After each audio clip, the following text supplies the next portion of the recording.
We talk a lot about leadership like it's this fixed skill set, vision, confidence, strategy. But the truth, most leaders were never actually taught how to lead. They were just good at their jobs one day and suddenly responsible for everyone else's. And here's the catch, listeners: being great at the work doesn't automatically mean you are ready to guide people through the work. Well, through my experiences, I learned that the hard way. When I found myself having to lead, not from strength, but from survival. That imagine becoming a CEO, a widow, a single mom, and a parent all in the same 24 hours. You don't learn leadership in moments like that, you become it painfully and imperfectly. Today, on this episode of the BizBlend podcast, we're talking with someone who knows that transformation inside out. Sheyna James isn't your typical leadership coach, listeners. She has lived it. Through unimaginable loss, she rebuilt her life and her leadership from the ground up, creating a framework that's redefining what it means to truly lead relationally, authentically, innovatively, and resiliently. So let's get into it. The leadership problem no one talks about. Shena, welcome to the show, and it's really, really an honor to have you here with us. Thanks, Donna. It's great to be here. Totally, totally. Shena, let's begin with the problem. And I so much personally connect and resonate with that because it is something that I have myself experienced. I have seen others, especially individual contributors who have been like top tier performers nationally in the company among all the teams, kind of abruptly getting into the leadership position and kind of becoming this, kind of headless chicken, what to do, how to figure everything out. Um, Most people, they get promoted because they're amazing at doing, not leading. So, what happens when someone suddenly finds themselves responsible for people, but they could be completely unequipped for it? Well, that is the big problem, right? Yep. We have so many people who, as you said, they have done an amazing job individually. But one of my clients said this: the higher you go up in management, Hmm. the less it's about your skill to do the actual job, the more it's about your skill to lead the people to do the job. Yeah. And that is the challenge that, we didn't have classes when I was growing up in elementary school or high school on this is how you lead. We just took people who were, charismatic and who people were attracted to and said, "Hey, go lead this." And people were trying to figure out how to lead on their own.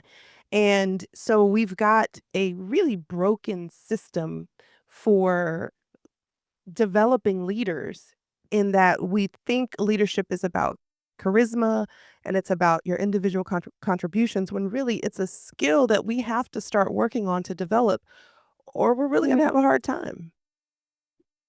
Hmm. That actually makes sense.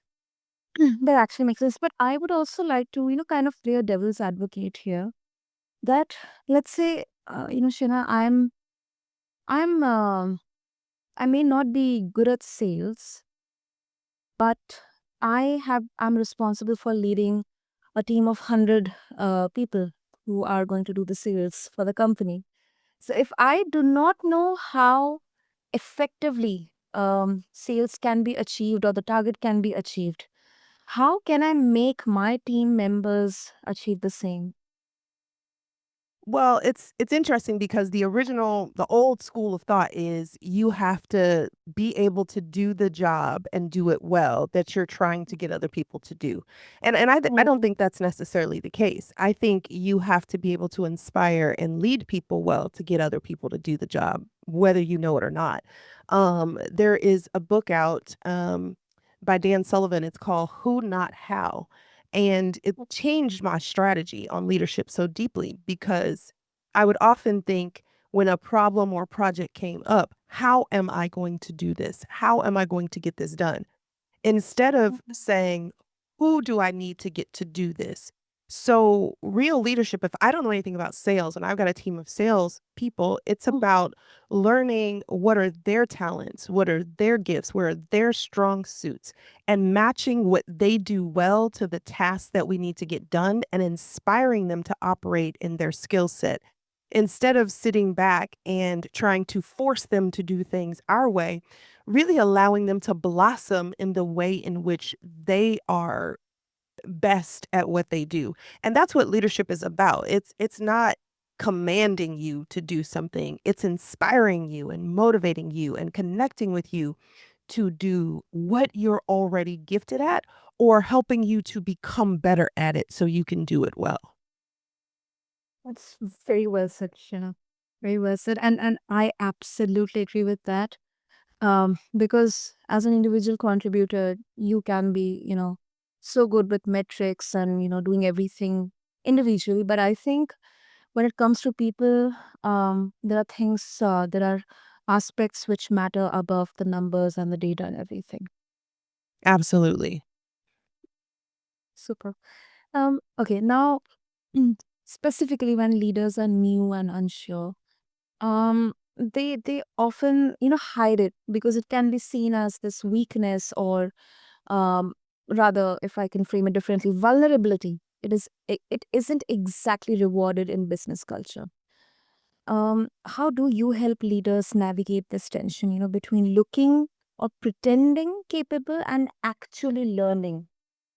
Yeah, it's interesting because when I became the leader of our organization, it wasn't in the greatest of circumstance. So I just, overnight, my husband passed away, and I became the CEO of our organization that he was leading. I became a widow. I had 2 children that were ages 2 and 5. I was too tired to care what other people thought.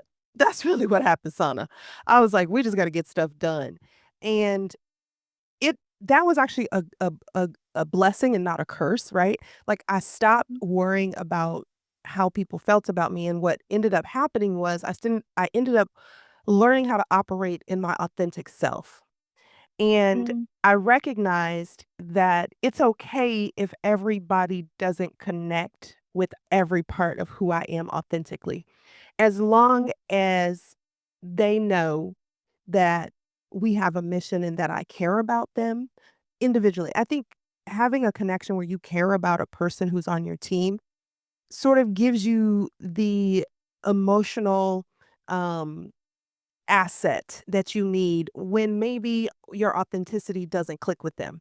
So a lot of people are struggling with imposter syndrome because they haven't really established emotional assets with people or connections, or some people say you haven't deposited into the relational bank account. So mm, when you need a space of grace, you can't pull from it. So we keep trying to put a front on because we think if I put this image out, then people will accept my ideas. Well, guess what? They might not accept your idea anyway. If I put this front up, people might think I know what I'm talking about, even when I don't feel like I know what I'm talking about, and maybe they'll listen to me.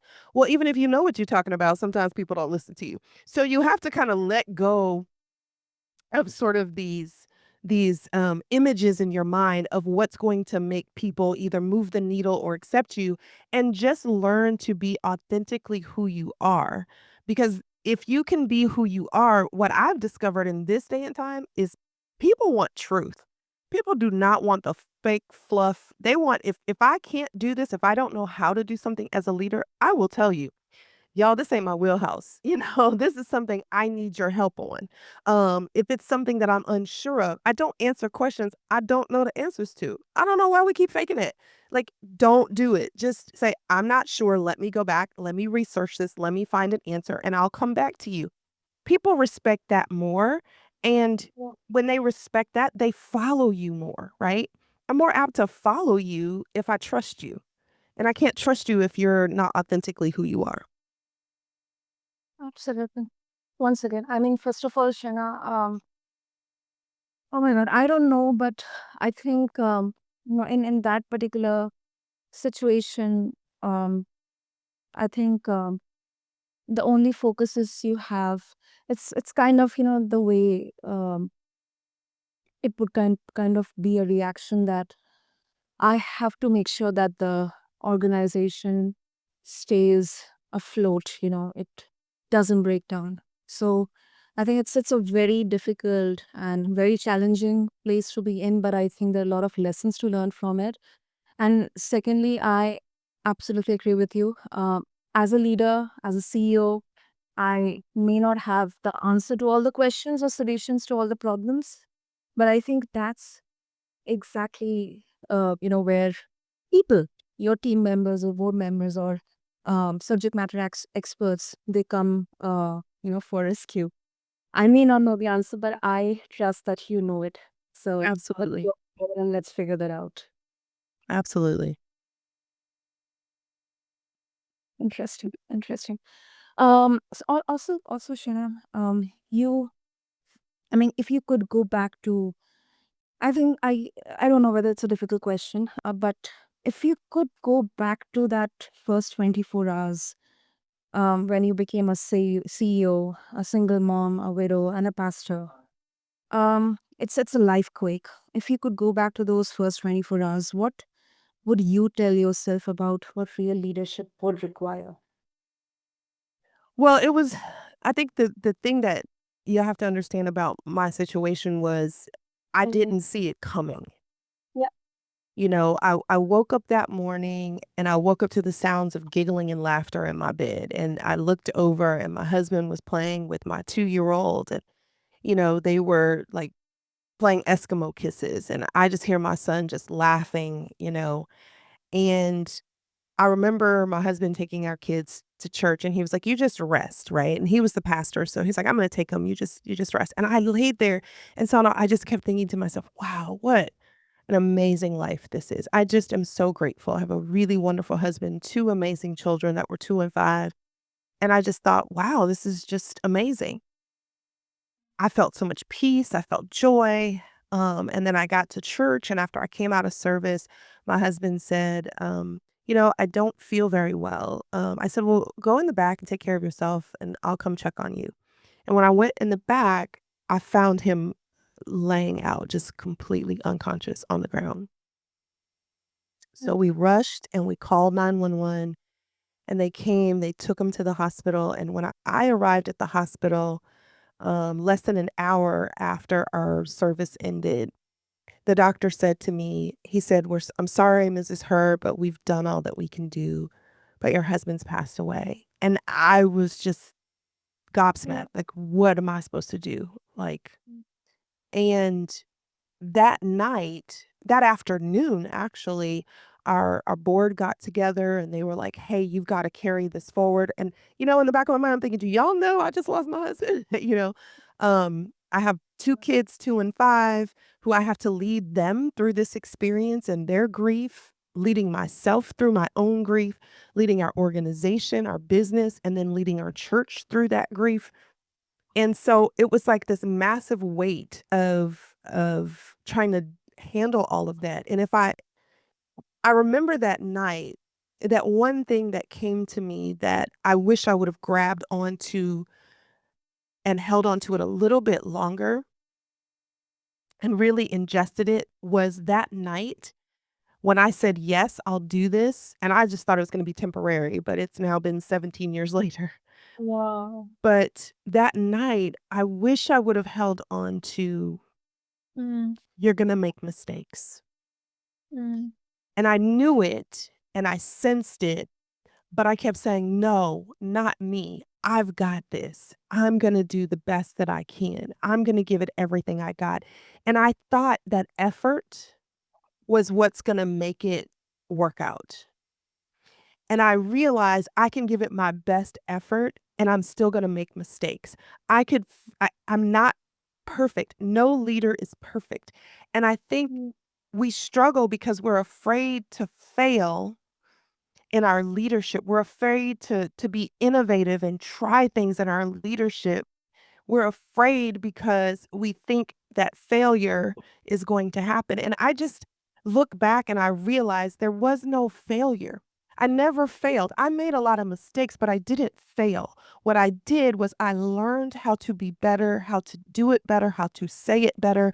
I lost people on my team because of my direct nature and style, but then I learned how to be a better communicator because of that. So I wish I would have held on to you're going to make mistakes. But the second part of that is that's okay. Just learn from it.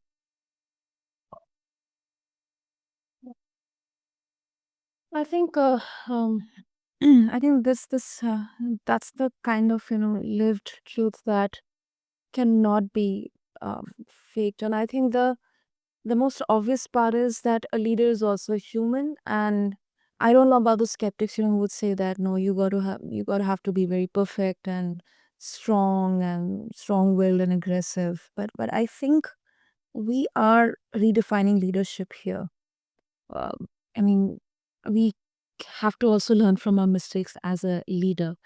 And I think it reshapes what we think, power looks like. So thank you for very openly sharing those moments, Shana. Yes. God. It is. It is. Uh, um, mm, and you talk a lot about emotional intelligence being the missing piece in leadership. Lot of skepticism around that, I mean, I still get to hear that these are all soft skills. They don't have any place, whether it's faith or it's having that spirituality or intuition or that human element to leadership. It's all soft skills. It can sound fluffy to results driven people. How do you make it tangible for leaders who care about performance and profit? Well, it's real interesting because my background, my undergraduate degree is in electrical engineering. So it wasn't my first nature. I am results driven. I am process oriented. I am, if it don't work, then let's not do it. Let's change the systems. Let's do this.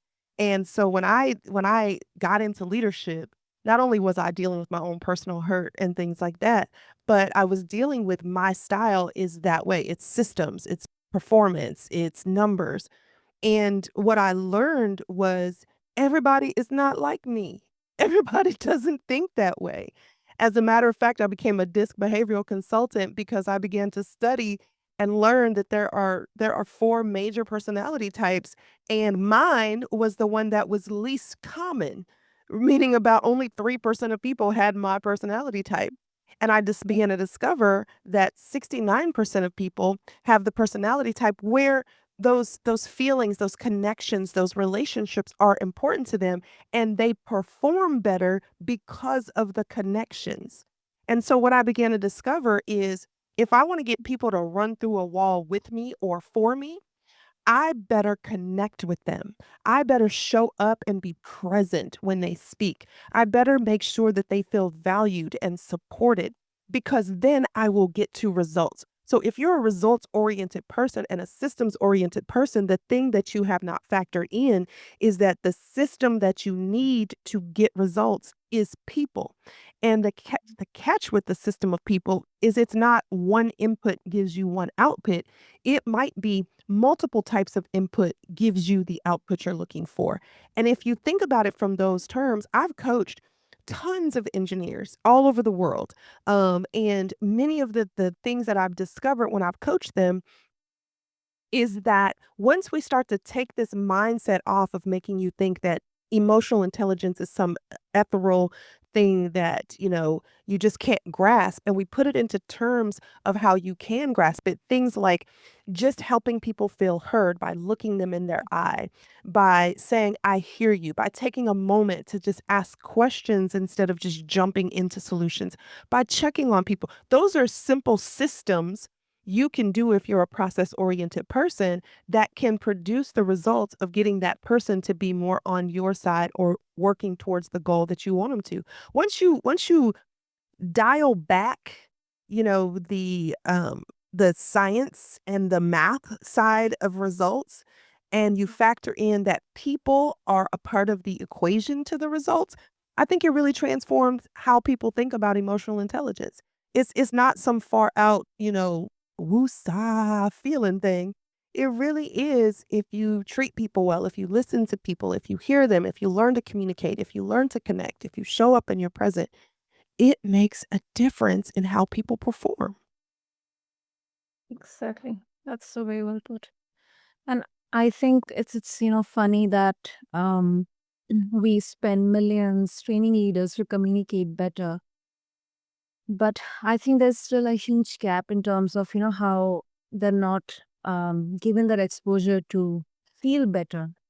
And then once again, we wonder why burnout or disengagement is heavy. Mhm. And it's not only for the leader, but also the team members. Now, Mhm. there's an exchange of ideas, there's exchange of energy. Um, it's um, it's those dynamics, which are working. So I think if we look at it logically or rationally, also, I think if there's a blockage in between or right at the source, then there's never going to be that flow. That's right. You're Mhm. absolutely right. We cut off people quickly if they're Mm, not giving us the results we want. If we feel a friction instead of working through that friction. I actually, heard someone, talk about Steve Jobs, and Steve Jobs tells a story about a rock tumbler and how, basically they throw these rocks and some sand and some kind of solution in, and it starts tumbling it, and they come back the next day, and they recognize that, "Oh my gosh, the rocks are just so polished and beautiful." And he mm, goes, "What he learned is that what made those rocks so polished and beautiful was the friction."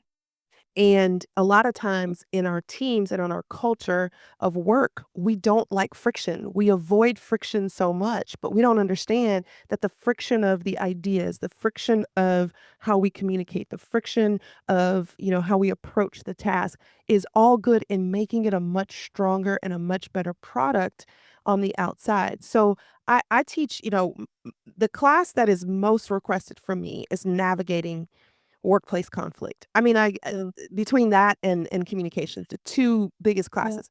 And I have to get people over this mindset that it's okay to have friction. It's okay to have conflict. That conflict isn't bad. It can be good if you know how to navigate and walk through it better. So I totally agree with you. We have to not be afraid of sort of butting up against the hard things and dealing with the hard people at the source because it makes it difficult down the line if we don't deal with the friction, right? We can't become better without the friction. exactly. Exactly.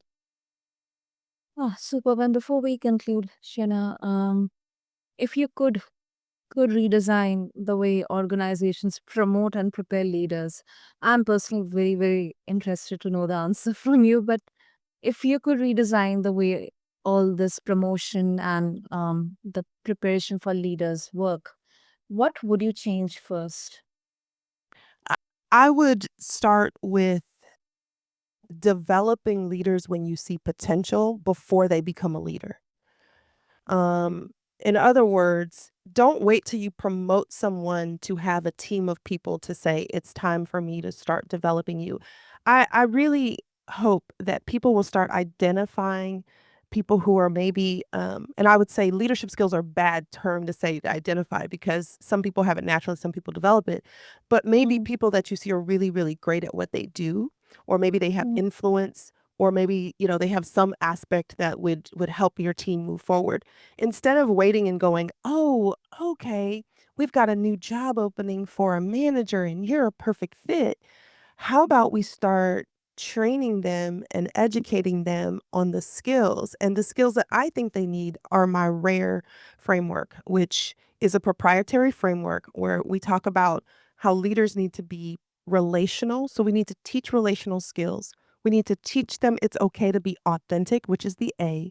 We need to show them tools to help them be innovative so that they can be problem solvers.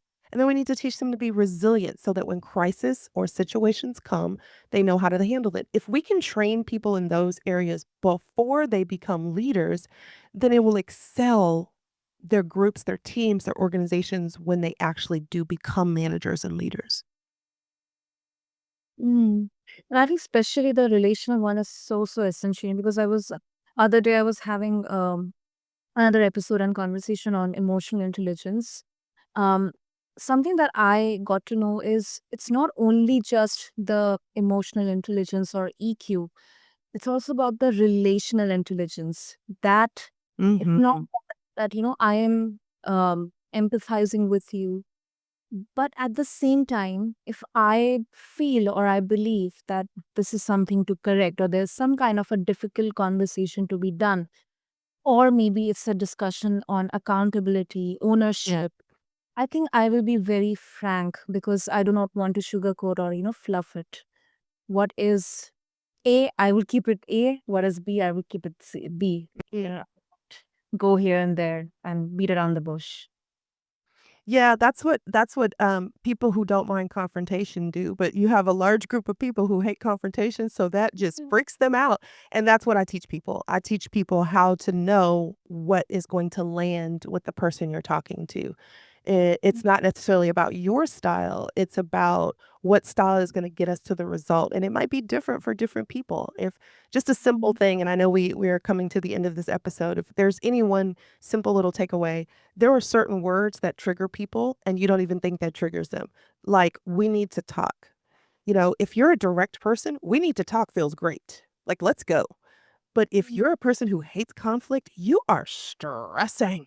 Yeah. You know, it's, like, really hard. And so even just learning how to reframe those words, how to use something different so that people will approach the conversation differently and they'll be more open to the things that you have to share. Absolutely. That's a very key point you made. Very key point. Superb. So, Shayna, if our listeners they would like to connect with you, share their thoughts after this conversation, or explore more about the rare leadership framework, your work, what would be the best way to reach out to you?